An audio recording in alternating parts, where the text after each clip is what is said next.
India versus England మధ్య జరుగుతున్న fifth test day 1 complete అయిపోయింది. మరి డే 1కి సంబంధించిన మ్యాచ్ గురించి ఈ వీడియోలో తెలుసుకుందాం. మరి వీడియోని ఎండ్ వరకు అయితే చూడండి. వీడియోని స్టార్ట్ చేసే ముందు నాదొక చిన్న రిక్వెస్ట్. మన ఛానల్ ఎవరైనా సబ్స్క్రైబ్ చేసుకోకపోతే వెంటనే సబ్స్క్రైబ్ చేసుకోండి. అలాగే పక్కనున్న బెల్ ఐకాన్ ఆన్లో పెట్టుకోండి. నేను పెట్టే ప్రతి వీడియో మీకు నోటిఫికేషన్ రూపంలో వస్తుంది. ఈ మ్యాచ్లో టాస్ ఓడి బ్యాటింగ్కి దిగిన టీమిండియాకు ఆదిలోనే గట్టి షాకు తగిలింది. ఇన్నింగ్స్ ఆరంభంలోనే ఓపెనర్లు జైస్వాల్ అలాగే కేఎల్ రాహుల్ పెవిలియన్ చేరారు. అట్కిన్సన్ బౌలింగ్లో జైస్వాల్ ఎల్బిడబ్ల్యూ కాగా క్రిస్ వోక్స్ బౌలింగ్లో కేఎల్ రాహుల్ క్లీన్ బౌల్డ్ అయ్యాడు. ఈ పరిస్థితిలో గ్రీజ్లోకి వచ్చిన సాయి సుదర్శన్ అలాగే శుభ్మన్ గిల్ ఆచితూచి ఆడారు.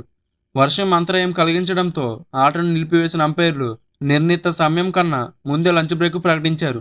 దాంతో భారత్ 23 ఓవర్లలో 2 వికెట్లకు 72 పరుగులు స్కోర్ చేసి లంచ్ బ్రేక్కు వెళ్ళింది. గంట విరామం అనంతరం మ్యాచ్ తిరిగి ప్రారంభం కాగా ఆదిలోనే శుభ్మన్ గిల్ లేని రన్కు ప్రయత్నించి రన్అట్ అయ్యాడు.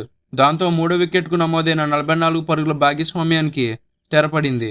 ఆ వెంటనే మరోసారి వర్షం రావడంతో టీమిండియా 3 వికెట్లకు 85 పరుగులు స్కోర్ చేసి మైదానం వీడింది.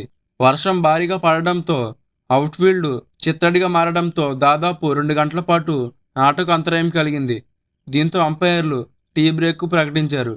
ఆఖరి సెషన్లో టీమిండియా వరుసగా 3 వికెట్లు కోల్పోయింది. సాయి సుదర్శన్ జోస్టంగ్ బౌలింగ్లో వికెట్ కీపర్కు క్యాచ్ ఇచ్చి పెవిలియన్ చేరాడు. ఆ కాసేపటికి రవీంద్ర జడేజా కూడా టంగ్ బౌలింగ్లోనే వెనుదిరిగాడు.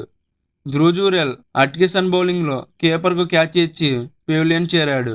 ఈ పరిస్థితిలో గ్రీజ్లోకి వచ్చిన సుందర్ అలాగే కరుణ్ నాయర్ ఆచితూచి ఆడారు. ఈ క్రమంలో కరుణ్ నాయర్ 89 బంతుల్లో హాఫ్ సెంచరీ పూర్తి చేసి ఉన్నాడు. ఈ ఇద్దరు 7వ వికెట్కు అజేయంగా 51 పరుగులు జోడించడంతో భారత్ 200 పరుగుల మార్కును దాటింది. ఇక స్కోర్ కార్డ్ చూసుకుంటే జైస్వాల్ 2 పరుగులు స్కోర్ చేశాడు. కేఎల్ రాహుల్ 14 పరుగులు, అలాగే సాయి సుదర్శన్ 38, శుభ్మన్ గిల్ 21, కరుణ్ నాయర్ 52, రవీంద్ర జడేజా 9, ధ్రువ్ జురేల్ 19, వాషింగ్టన్ సుందర్ 19 పరుగులు స్కోర్ చేశారు.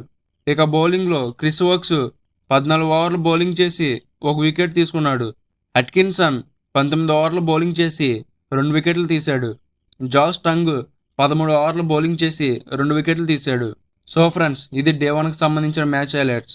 ఇక డే 2కి సంబంధించి మ్యాచ్ హైలైట్స్తో మీ ముందుకు వస్తాను.